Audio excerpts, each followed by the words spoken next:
Hey guys, TechCruncher with the video for you guys. In today's video, I'm going to show you how to fix your iPhone if you have a white screen, just like the one that I have here. Now, the white screen could be a couple reasons why it's going on, but there's two really quick, easy fixes that you could try at home to resolve that issue itself. So let's get started. So the first thing you want to do if you get a white screen is do a force restart on your iPhone. And to do a force restart, it's really simple. All you're going to do is press and release the volume up, and then press and release the volume down.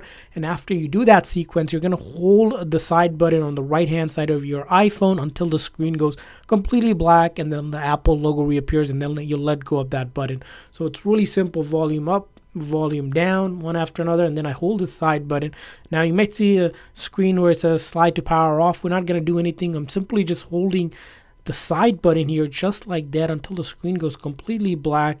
And once it goes black, you should see the Apple logo appear, and then I let go of that button. Now what we have just done is simply done a force restart, which again shuts down the phone completely, reloads the code. So if there was a bug or glitch affecting your phone causing that white screen, it will be resolved. Now this method will not delete any of your personal data or anything like that, so you are pretty much safe to do this without any issues. And then after that, you should be able to get back into your phone and the issue should be gone. Now it's kind of a glitch or a bug, sometimes that happens, but again, if you do experience it, not to worry, just go ahead and do a force restart. Now let's say you did a force restart and you're still having the issue and still have that white screen. The next thing you can do is actually doing update on the phone using your MacBook or your PC. All you need is either on a newer MacBook, the Finder app, or if you have an older Mac or a PC, you need to go to your browser and search for iTunes. So you'll go ahead and download the iTunes app, which is a free app from Apple Store itself. You'll download it for whatever computer you have. As you can see here, you can just download it and install the application.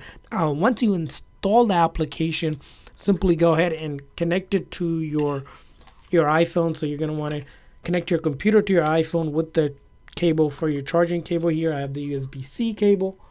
So I'll go ahead and connect it here, as you can see here.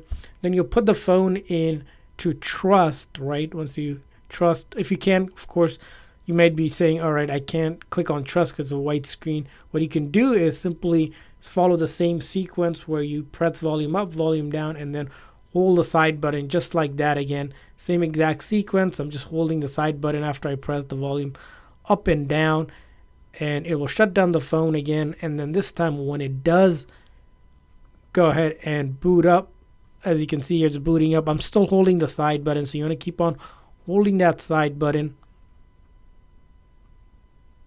And then as you can see here, it will connect to your iTunes app or the Finder on a newer MacBook. And all you'll do is go ahead and click on update here and download the update, so that if there's any issues with the previous version of the software impacting your phone, that will resolve your issue. Really simple and easy to do. And if you see it on your iTunes, you'll probably see something along the lines of this as well to update your phone. So I hope this video was helpful. If so, please make sure to like and subscribe button. Thanks for watching, guys. See you guys next time.